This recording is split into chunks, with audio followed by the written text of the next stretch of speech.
क्या है topic? Coulomb का नियम। चलिए, जो लोग जुड़ रहे हैं उनको जुड़ते रहिए, तब तक हम क्लास स्टार्ट करते हैं। कूलाम के नियम को पढ़ने से पहले प्यारे बच्चे, जो कल हमने पढ़ा था उसका रिवाइज कर लें, क्योंकि उसी से रिलेटेड क्लास है आज की। क्या है जरा समझने का प्रयास करें। हमने बताया था आवेश प्यारे बच्चे दो प्रकार के होते हैं। आवेश कितने प्रकार के होते हैं? दो प्रकार के होते हैं। पहला धनावेश, पहला धनावेश और दूसरा ऋणावेश। ठीक है।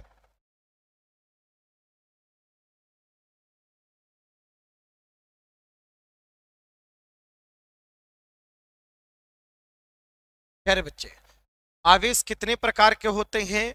दो प्रकार के होते हैं। पहला धनावेश और दूसरा ऋणावेश। तो आवेश कई प्रकार के हो गए? दो प्रकार के। अच्छा, हमने बताया था जब दो आवेश होते हैं, जैसे मान लीजिए एक ये पदार्थ है, उस पर आवेश है Q1, ठीक है, और एक ये दूसरा पदार्थ है, इस पर आवेश है Q2। भाई इस पर देखिए, ये कल हमने चर्चा किया था, और जिन बच्चों ने अभी तक वो वीडियो नहीं देखा है वो वीडियो जाकर के देख लें। और ये ध्यान रखें प्यारे बच्चे कि आवेश कैसे जनरेट होता है, किसी पर आवेश प्लस में कैसे जनरेट होता है, किसी पर आवेश माइनस में कैसे जनरेट होता है, ये सारी चर्चा कल हो गई थी। आप जाकर के वो वीडियो देखें और समझें। प्यारे बच्चे ध्यान दें, आवेश आपके दो प्रकार के होते हैं, एक धनावेश और दूसरा ऋणावेश। ठीक है, इतनी बात क्लियर हो गई। जब दो आवेश होते हैं एक दूसरे के पास आते हैं, तब दोनों आवेशों के बीच एक बल लगने लगता है। एक क्या लगता है? बल। और ये जो बल होता है ये भी दो प्रकार से लगता है, या तो आकर्षण लगेगा और या तो प्रतिकर्षण लगेगा। कल हमने डिस्कस किया था इस पर, या तो आकर्षण लगेगा और या तो प्यारे बच्चे प्रतिकर्षण लगेगा।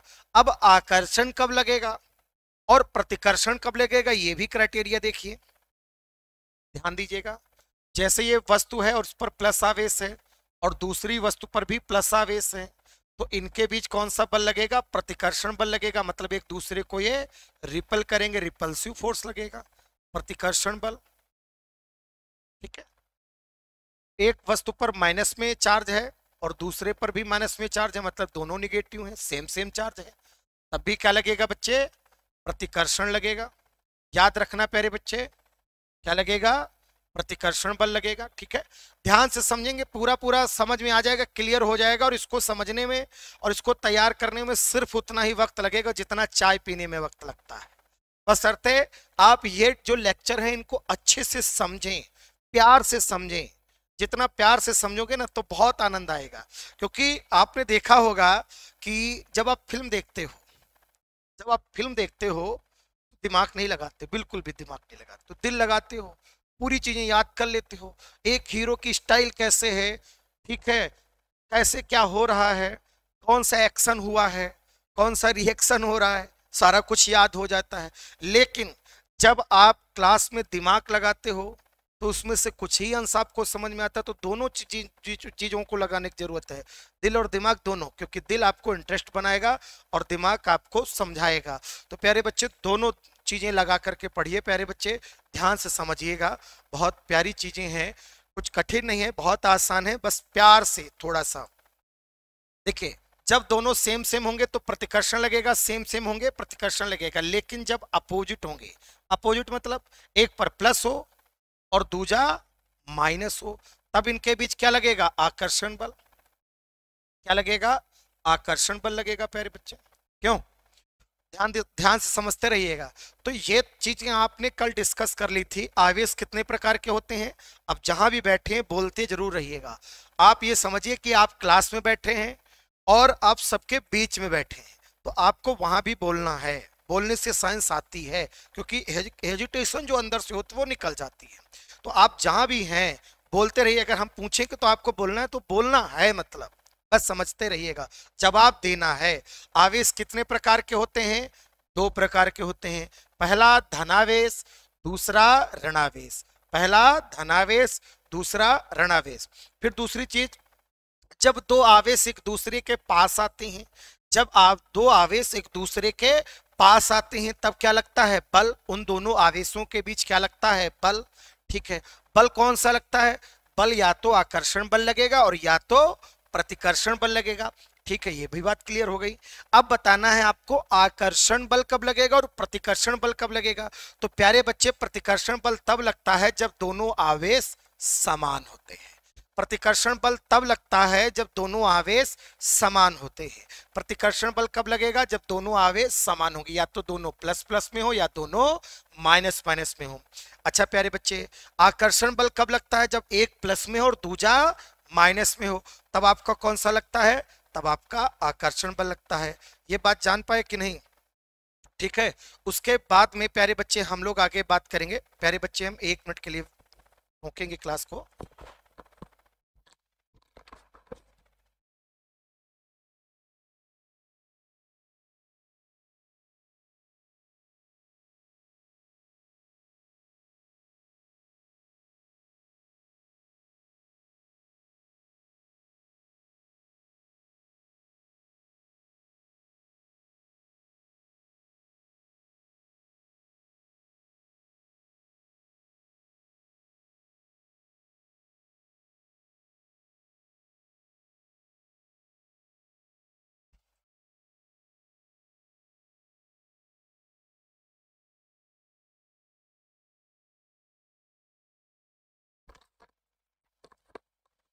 चलिए प्यारे बच्चे, ध्यान दे, जुड़िए सभी लोग।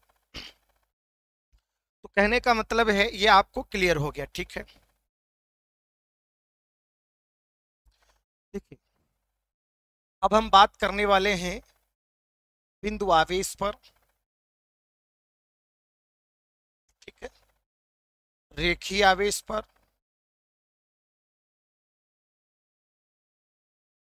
आयतन आवेश पर।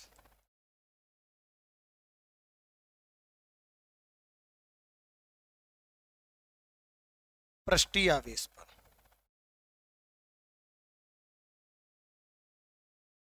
ठीक है, अब ये कब हम बोलते हैं? बिंदु आवेश कब बोलेंगे?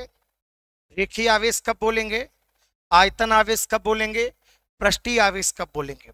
ठीक है, इन शब्दों पर पहले हम लोग जानकारी करेंगे। तो प्यारे बच्चे ध्यान दें, यदि आवेश अगर कोई बिंदु रूपी है, बिंदु के रूप में है, तो उसे क्या बोलेंगे? बिंदु आवेश। अगर कोई क्षण पे ऐसे फैला हुआ है, इस तरीके से आवेश वितरित है एक क्षण के रूप में, एक रेखा के रूप में, तो उसे क्या बोलेंगे? रेखीय आवेश। क्या बोलेंगे? रेखीय आवेश। और यदि आवेश एक किसी पृष्ठ पर वितरित है, पृष्ठ के रूप में, तो उसे क्या बोलेंगे? पृष्ठीय आवेश। और अगर पूरे आयतन में वितरित है, पूरे आयतन में, तो उसे क्या बोलेंगे? आयतन आवेश। ठीक है, प्यारे बच्चे ध्यान दीजिएगा। तो बिंदु आवेश कब बोलेंगे? जब बिंदु रूपी होगा। ठीक है, इतनी सी बात ध्यान में रखना था। चलिए अब हम लोग पढ़ने वाले हैं टॉपिक कूलाम का नियम। क्या है टॉपिक प्यारे बच्चे? कूलाम का नियम। तो बहुत इंपॉर्टेंट है और इस पर लिख लीजिएगा इंपॉर्टेंट। और हमने बताया था आपसे प्यारे बच्चे, जब क्लास में पढ़िए तो पूरा देखिए सिस्टमैटिक ढंग से पढ़िए। एक कॉपी और एक कलम आपको ले करके बैठना है प्यारे बच्चे, और ये समझ कर बैठना है कि आप क्लास में बैठे हैं, प्रॉपर रूप से समझते रहिएगा। चलिए ध्यान दीजिएगा, अब हमारे पास टॉपिक क्या है? कूलाम का नियम। तो देखिए बल किसके बीच लगता है? जब कम से कम दो आवेश हों। तो यहां पर हमने दो आवेश ले लिए। ठीक है, ये पहला आवेश हो गया Q1, दूसरा आवेश हो गया Q2। और ये दोनों जो आवेश हैं, ये दोनों बिंदु आवेश हैं। कैसे आवेश हैं? बिंदु आवेश हैं। ठीक है, और दूसरी बात, स्थिर हैं। स्थिर का मतलब गति नहीं कर रहे हैं। ठीक, स्थिर बिंदु आवेश है। स्थिर का मतलब रुका हुआ, तो जानते ही होंगे। और अगर गति कर रहा है तो गतिमान आवेश हो जाएगा। तो प्यारे बच्चे स्थिर बिंदु आवेश है। ठीक है, अब देखिएगा, अब इनके बीच क्या लगेगा? एक बल, बल लगेगा। और ये बल कितने प्रकार का हो सकता है? या तो आकर्षण बल लगेगा, या तो प्रतिकर्षण बल लगेगा, अभी यहां पर कह पाना मुश्किल है कि आकर्षण ही लगेगा या प्रतिकर्षण ही लगेगा। क्यों? क्योंकि ये आपको पता ये आवेश है, पर इसका नेचर नहीं पता कि ये पॉजिटिव है या निगेटिव है। तो इसका भी नेचर आपको नहीं पता है, इसका भी नेचर नहीं पता है। Q1 का मान हो सकता है +2 हो या हो सकता है -2 हो। तो प्लस में भी हो सकता है, माइनस में भी हो सकता है। Q2 का मान प्लस में भी हो सकता है और माइनस में भी हो सकता है। तब प्यारे बच्चे ध्यान से समझते रहिएगा। तब यहां पर हम लोग ये नहीं कह पाएंगे कि आकर्षण ही लगेगा या प्रतिकर्षण ही लगेगा। तो हम दोनों संभावनाएं लेके चलेंगे, या तो आकर्षण लगेगा या तो प्रतिकर्षण लगेगा। फिर से समझिए, या तो क्या लगेगा, आकर्षण बल लगेगा, या तो प्रतिकर्षण। आकर्षण जब अपोजिट होंगे और प्रतिकर्षण तब जब सेम होंगे। ठीक है, बल लगेगा। अब यहां पर प्यारे बच्चे इन्होंने बताया, कूलाम ने बताया कि जो ये बल है, ये इन दोनों आवेशों के बीच जो बल लग रहा है, वो बल दोनों आवेशों के गुणनफल के अनुक्रमानुपाती है। इसका मतलब क्या है, अगर इन आवेशों का मान बढ़ाएंगे, दोनों में से एक का बढ़ाएं या दोनों का बढ़ाएं, अगर आवेशों का मान बढ़ाएंगे तो उनके बीच लगने वाला जो बल होगा वो बढ़ेगा। जो बल होगा वो क्या होगा, बढ़ेगा। अगर जिनके बीच की दूरी हम r मान लें, तो जो बीच की दूरी होती है उस दूरी के वर्ग के व्युत्क्रमानुपाती होता है। दूरी के वर्ग के व्युत्क्रमानुपाती होता है। बात जान पाए कि नहीं? ठीक है, तो यही दो पॉइंट बताए थे, पहला ये पॉइंट और दूसरा ये पॉइंट, और इन्हीं दोनों पॉइंट्स को क्या कहते हैं, कूलाम का नियम कहते हैं। इन्हीं दो पॉइंट्स को क्या कहते हैं बच्चे, कूलाम का नियम कहते हैं। तो प्यारे बच्चे, कोई भी चीज लिखनी हो तो उसको 3 स्टेप में लिखते हैं। सबसे पहले स्टेटमेंट देंगे, ठीक है, फिर उसके बाद में स्टेटमेंट के बाद फॉर्मुलेशन करेंगे, ठीक है, फिर यूनिट लिखेंगे। स्टेटमेंट का मतलब कथन, जो है वो चीज बोलेंगे। फिर फॉर्मुलेशन मतलब एक सूत्र के रूप में निरूपण करेंगे। फिर यूनिट मतलब मात्रक लिखेंगे। ठीक है, अब इतनी सारी चीजें हैं, तो सबसे पहले अगर स्टेटमेंट देना हो कूलाम के नियम का, ये बहुत इंपॉर्टेंट, इसको बहुत प्यार से समझिए। आज का टॉपिक यही है, कूलाम का नियम। प्यारे बच्चे ध्यान से समझिएगा। तो यहां पर कितने आवेश हैं, 2। कितने आवेश हैं, 2। तो क्या बोलेंगे, किन्हीं 2, किन्हीं 2 स्थिर बिंदु आवेशों के बीच। कौन से नियम से हम पढ़ने जा रहे हैं, कूलाम का नियम। क्या बोलेंगे, किन्हीं 2 स्थिर बिंदु आवेशों के बीच, किन्हीं 2 स्थिर बिंदु आवेशों के बीच लगने वाले या लगने वाला आकर्षण अथवा प्रतिकर्षण बल, लगने वाला आकर्षण अथवा प्रतिकर्षण बल दोनों आवेशों के गुणनफल के अनुक्रमानुपाती होता है। दोनों आवेशों के गुणनफल के अनुक्रमानुपाती होता है। और क्या होता है, तथा उनके बीच की दूरी के, ये दूरी ही तो है, उनके बीच की दूरी के वर्ग के, अगर घात 2 है तो उसको वर्ग बोलेंगे, दूरी के वर्ग के, चूंकि 1/r² लिखा है तब अनुक्रमानुपाती लगा है, तो क्या बोलेंगे, ये व्युत्क्रमानुपाती। व्युत्क्रमानुपाती का मतलब उल्टा अनुपाती, उल्टा है, ऐसे समझिए। ठीक है, तो क्या बोलेंगे, आकर्षण अथवा प्रतिकर्षण बल दोनों आवेशों के गुणनफल के अनुक्रमानुपाती होता है तथा उनके बीच की दूरी के वर्ग के व्युत्क्रमानुपाती होता। देखिए, ये ऊपर लिखा, ये नीचे लिखा, उल्टा लिखा है, उल्टानुपाती हो गया, व्युत्क्रमानुपाती हो गया। बच्चे समझेंगे, तो यही पूरी बात बोलेंगे, यही स्टेटमेंट है। तो एक बार फिर से समझेंगे, बिल्कुल दिमाग लगाइए और ध्यान लगा करके समझिए। चित्र में जैसे दिख रहा हो वैसे वहां से भाषा निकालिए। क्या लिखेंगे, अब चूरन चटनी लगाते हुए बोलेंगे, इस नियम के अनुसार। ये लिखना पड़ता है भाई, जैसे कूलाम का नियम आया तो आप लिखेंगे इस नियम के अनुसार। तो क्या लिखेंगे, इस नियम के अनुसार किन्हीं 2, इस नियम के अनुसार किन्हीं 2 स्थिर बिंदु आवेशों के बीच लगने वाला आकर्षण अथवा प्रतिकर्षण बल, इस नियम के अनुसार किन्हीं दो स्थिर बिंदु आवेशों के बीच लगने वाला आकर्षण अथवा प्रतिकर्षण बल दोनों आवेशों के गुणनफल के अनुक्रमानुपाती होता है। दोनों आवेशों के गुणनफल के अनुक्रमानुपाती होता है तथा उनके बीच की दूरी के वर्ग के व्युत क्रमानुपाती होता। देखिए ऊपर लिखा है, नीचे लिखा है। फिर से एक बार समझेंगे, पूरी बात बोलेंगे, हमारे साथ में बोलेंगे। क्या लिखेंगे? इस नियम के अनुसार। सभी लोग एक बार फिर से रिपीट करेंगे प्यारे बच्चे। क्या है? बिल्कुल देखिए, ये लेक्चर वो नहीं है कि आप आए और बस देखा और चले गए, नहीं। बट अगर आप हैं, लेक्चर को अटेंड कर रहे हैं, तो इसको पूरा तैयार भी करिए। क्या लिखेंगे? इस नियम के अनुसार किन्हीं दो स्थिर बिंदु आवेशों के बीच लगने वाला आकर्षण अथवा प्रतिकर्षण बल दोनों आवेशों के गुणनफल के अनुक्रमानुपाती होता है और उनके बीच की दूरी के वर्ग के व्युत क्रमानुपाती होता है। और उनके बीच की दूरी के वर्ग के व्युत क्रमानुपाती होता है। ठीक है, अब ये दोनों चीजों को मिलाएंगे, तब क्या बनेगा? जो अनुक्रमानुपाती हैं उनको ऊपर लिखेंगे और जो व्युत क्रमानुपाती उसको नीचे लिखेंगे। तब यहां पर क्या लिखेंगे? अब फॉर्मुलेशन करेंगे। स्टेटमेंट दे दिया, स्टेटमेंट को एक बार फिर से रिपीट कर लें, फिर आगे बढ़ेंगे। क्या लिखेंगे? इस नियम के अनुसार किन्हीं दो स्थिर बिंदु आवेशों के बीच, इस नियम के अनुसार किन्हीं दो स्थिर बिंदु आवेशों के बीच लगने वाला आकर्षण अथवा प्रतिकर्षण बल दोनों आवेशों के गुणनफल के अनुक्रमानुपाती होता है तथा उनके बीच की दूरी के वर्ग के व्युत क्रमानुपाती होता है। अब फॉर्मुलेशन करेंगे। क्या लिखेंगे? माना, समझिए, एक फॉर्मुलेशन में क्या लिखेंगे? माना Q1 Q2 कोई दो स्थिर बिंदु आवेश है। यहां पर हम लोग लिख देते हैं, माना Q1 व Q2 कोई दो स्थिर बिंदु आवेश है जिनके बीच की दूरी स्मॉल r है। तब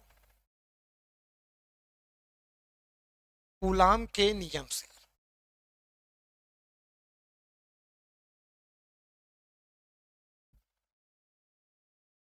दोनों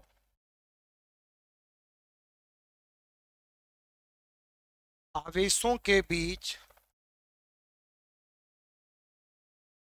लगने वाला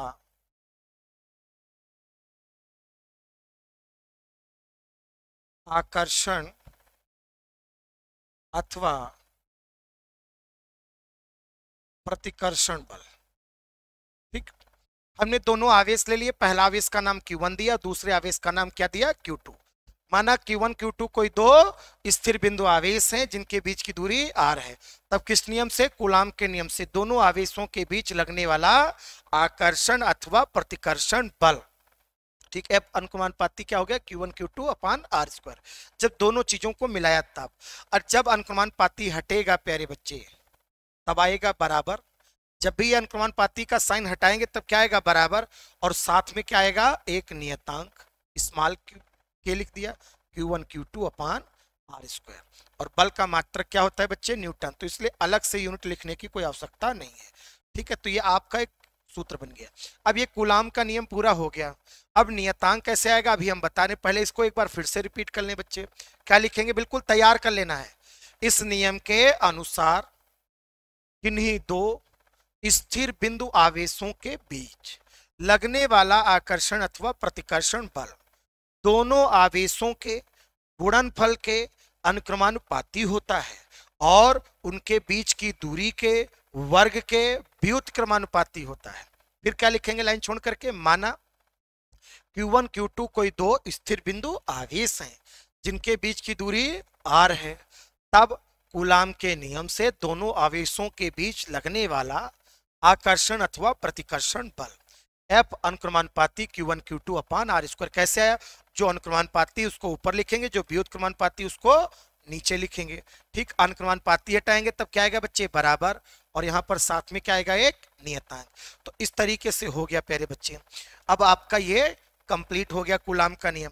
लेकिन अभी नियतांक कैसे आएगा, ये आप अगर आपसे पूछा जाए एग्जाम में तो आप सिर्फ यहीं तक लिखेंगे कूलाम का नियम, ये नहीं है कि पूरा लिखेंगे, लेकिन इस नियतांक के मान क्या होते हैं तब जरा समझो।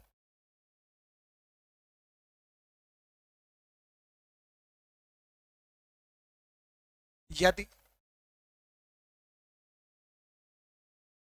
दोनों बिंदु आवेश अगर बच्चे निर्वात में हो या वायु में स्थित हो, निर्वात या वायु में स्थित हो। अब ये निर्वात देखिए, वायु तो सभी बच्चे जानते हैं कि वायु क्या होता है। भाई वायु में तो आप देखिए, आप कहाँ बैठे हैं, वायु में बैठे हैं। वायु सभी बच्चे जानते हैं, ठीक है। वायु एक ऐसा माध्यम है जिसमें हम खुद रहते हैं, ठीक है। निर्वात की बात करें तो निर्वात क्या होता है, इसको वैक्यूम भी बोलते हैं और स्पेस भी बोलते हैं। तो अगर हम इसकी बात करें, निर्वात, निर्वात एक ऐसा जगह जहां पर कोई माध्यम ना हो। देखिए निर्वात का मतलब क्या होता है, जहां कोई माध्यम ना हो, और जहां पर कोई माध्यम नहीं होगा उस जगह को हम बोलेंगे निर्वात। क्या बोलेंगे, निर्वात। बात समझे। आजकल आपने देखा भी होगा वैक्यूम पैकिंग आ रही है, जैसे आपने देखा होगा ड्राई फ्रूट्स के पैकेट आ रहे हैं। इस वैसे क्या होता है, नॉर्मली क्या होता है, पैकेट जब होते हैं प्यारे बच्चे तो उसमें हवा भरी रहती है, लेकिन क्या करते हैं, यहां से सारी हवा निकाल ली जाएगी।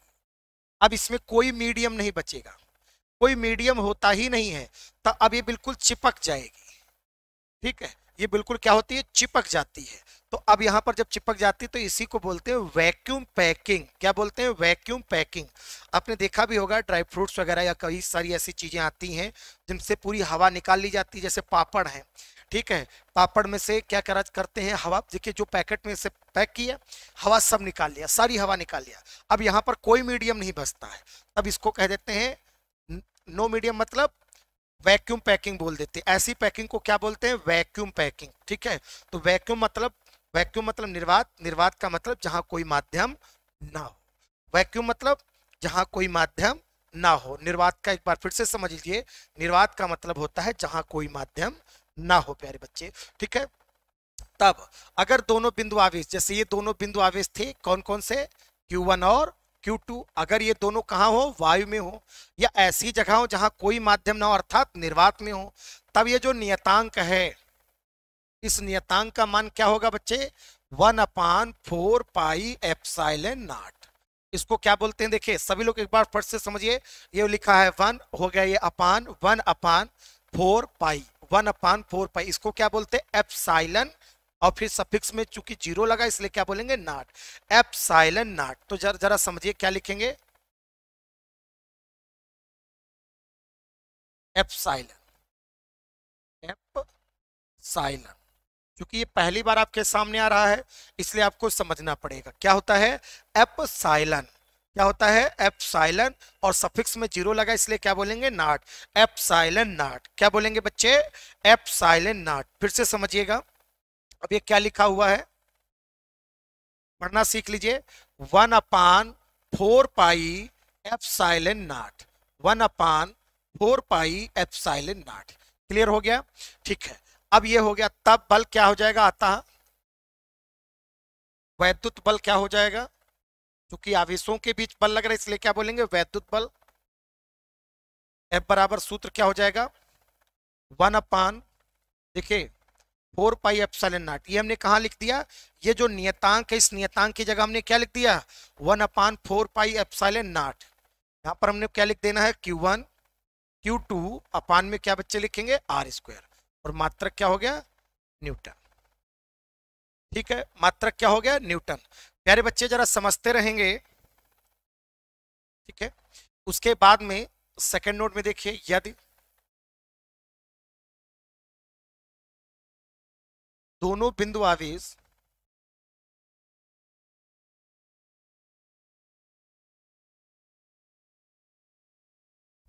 एक ऐसे माध्यम में हो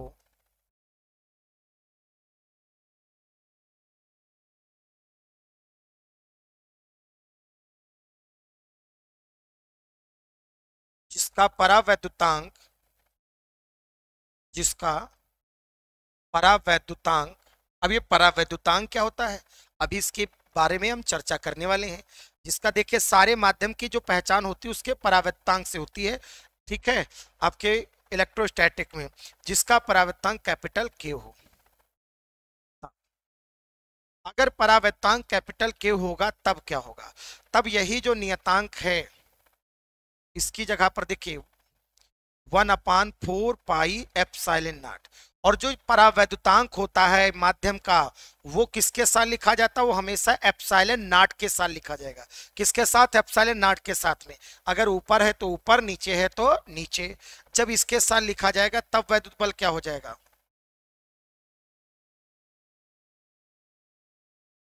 अतः वैद्युत बल कितना हो जाएगा बच्चे, F बराबर, यहां पर जो लिखा गया है 1/4 पाई एप्सिलॉन नॉट, और यहाँ एप्सिलॉन नॉट के साथ में क्या लिख देंगे, कैपिटल के Q1 Q2 अपान R स्क्वायर। मात्रक क्या होगा, न्यूटन। ठीक है,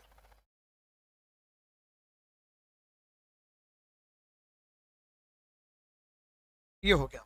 तो फिर से एक बार समझ लीजिए प्यारे बच्चे, यदि दोनों आवेश कहाँ स्थित होंगे, यदि दोनों बिंदु आवेश निर्वात या वायु में स्थित होंगे तब इस नियतांक का मान क्या होगा, 1/4 pi epsilon naught Newton metre square प्रति कूलाम स्क्वायर। ठीक है, ये मात्रक बनेगा। और जब ये मात्रक बन जाएगा प्यारे बच्चे तब यहां रखेंगे, देखिए यहां पर क्या था, नियतांक, और इस नियतांक की जगह पर हमको क्या लिख देना है, 1/4 pi epsilon not Q1 Q2 upon R square. ठीक है, पूरा तैयार कर लीजिएगा कि वैद्युत बल का मान क्या होता है। ठीक है, यहाँ पर ध्यान दीजिएगा, यदि दोनों बिंदु आवेश एक ऐसे माध्यम में स्थित हो जैसे निर्वात भी ना हो या वायु भी ना हो, इन दोनों के अलावा तीसरा माध्यम हो, जैसे जल हो गया, ठीक है, जल भी एक तीसरा माध्यम होगा, जल एक वायु तो नहीं है ना, तो निर्वात है, तो जल जैसे एक तीसरा माध्यम हो गया। अगर कोई अलग माध्यम है इन दोनों के अलावा तब, और उसकी पहचान किससे होती है बच्चे, परावैद्युतांक से, और ये क्या होता है अभी हम लोग डिस्कस करने वाले हैं। तो इसकी जगह पर तब नियतांक का मान हो जाएगा 1/4 पाई एप्सिलॉन नॉट, और यहां पर क्या आएगा, कैपिटल के। तब वैद्युत बल का सूत्र हो जाएगा 1/4 पाई एप्सिलॉन नॉट कैपिटल के Q1 Q2 अपान R स्क्वायर न्यूटन। बोलो जान पाए कि नहीं। ठीक है, अब इतना हो गया, अब इसके आगे हम लोग चर्चा करने वाले हैं। अब बात आती है कूलाम के नियम का सदिश स्वरूप। ठीक, सदिश रूप क्या होता है, वैसे तो बहुत सारे तरीके हैं, जैसे कूलाम का नियम अभी अगर हम बात करें तो आपने पढ़ा है, बल का रूप क्या पढ़ लिया है, 1/4 pi epsilon not Q1 Q2 upon R square, यही तो पढ़ा है। अब इसका सदिश रूप लिखेंगे, वेक्टर रूप, तो आप देखेंगे बल जो है, बल कैसा है, सदिश है, तो यहां पर क्या लिख देंगे, सदिश रूप कैसे लिखेंगे, कूलाम के नियम का सदिश रूप। बल सदिश राशि इसलिए वेक्टर लगा के प्रदर्शित करेंगे, फिर बराबर लगा है बराबर लगा देंगे, फिर 1/4 पाई, ये एक नियतांक है, 1/4 पाई एप्सिलॉन नॉट, ठीक है, लिख दिया। अब फिर बात आती है आवेश की, तो आवेश कैसी राशि है, आवेश एक अदिश राशि है, और अदिश राशियों पर वेक्टर नहीं लगाया जाता है, तो इसको यहां पर सेम टू सेम लिख देंगे, ये भी आवेश, इसको भी सेम टू सेम लिख देंगे, बटे। अब बात आती है, ये दूरी है, और दूरी भी जो बीच की जो दूरी है वो भी क्या है, अदिश राशि है, तब यहां इसको भी ऐसे लिख देंगे। अब यहां पर बड़ी प्रॉब्लम है, अब क्या हो भाई, अब क्या हो, इधर तो कोई वेक्टर ही नहीं लगा है, तब हमारे पास एक होता है एकांक वेक्टर। क्या होता है, एकांक वेक्टर होता है या नहीं होता है। एकांक वेक्टर वो होता है जिसका परिमाण एक होता है, मतलब जिसका मान एक होता है। तो अब हम यहां से एक से तो गुणा करा सकते हैं कि भाई एक से गुणा कराएंगे तो कोई भी फर्क पड़ने वाला नहीं है, तो हम एक से गुणा करा लिया। ठीक है, तो अब इसकी जगह पर हम क्या लिख सकते हैं, एकांक वेक्टर को कैप लगा कर प्रदर्शित करते हैं। तो यहां पर हमने क्या लगा दिया, कैप लगा दिया, लगा दिया कि नहीं लगा दिया। ठीक है, अब यहां पर हमने क्या लगा दिया, कैप। ये कितनी बात क्लियर हुई कि नहीं हुई है। ठीक है, यहाँ पर क्या इधर भी वेक्टर आ गया, इधर भी। अब इसका मान तो एक है और एक से गुणा करने पर कोई फर्क पड़ने वाला नहीं है, ठीक है। और ये आपका आ गया सदिश रूप। लेकिन अगर इसको सॉल्व करो, और कभी कभी आपको ये भी रूप देखने को मिलेगा, बच्चे ध्यान से समझना, जो एकांक वेक्टर होता है, एकांक वेक्टर, ठीक है, ये इसका सूत्र क्या होता है, वेक्टर बटे वेक्टर का परिमाण, और इसका परिमाण क्या होगा, आर। तब अगर इसका मान रख दिया जाए, पहले बच्चे ध्यान से समझना, 1/4 पाई एप्सिलॉन नॉट लिखा है, लिख दो। Q1 लिखा, Q1 लिखो। Q2 लिखा, Q2 लिखो। R स्क्वायर लिखा, R स्क्वायर लिख दो। और इसकी जगह सूत्र क्या लिख देंगे बच्चे, वेक्टर R बटे R, ठीक। अब यहां पर जब रख देंगे तब इसका कितना आ जाएगा बच्चे, ध्यान से समझना, 1/4 पाई एप्सिलॉन नॉट, क्या हो गया, Q1 Q2 बटे R, 2 और 1 घात कितनी हो गई, 3। और यहां पर क्या लिख देंगे, वेक्टर आर। तो एक ये भी तरीका है लिखने का, यहां पर भैया ध्यान से समझिए, और एक ये भी तरीका है। तो दोनों तरीका है, एक ये भी तरीका है, एक ये भी तरीका है। आपको कहीं ये देखने को मिल सकता है और कहीं ये देखने को मिल सकता है, इसमें कोई भी भ्रमित होने की बात नहीं। यहां पर और यहां पर अंतर देखिए क्या है, जब यहां पर एकांक वेक्टर होगा तो यहां पर घात कितनी होंगी, 2। लेकिन जब यहां पर हम वेक्टर लगाएंगे तब यहां पर घात कितनी होंगी, 3। बस इतना सा अंतर है। यहां पर देखिए 2 घातें, यहां पर 3 घातें, यहाँ एकांक वेक्टर, यहाँ पर नॉर्मल वेक्टर है, तो दोनों में अंतर है प्यारे बच्चे। ये नहीं कि आप कंफ्यूज हो जाएं, यहाँ पर कंफ्यूज नहीं होना है आपको। तो एक बार बिल्कुल सदिश रूप तैयार कर लीजिए, ये भी बहुत इंपॉर्टेंट है प्यारे बच्चे।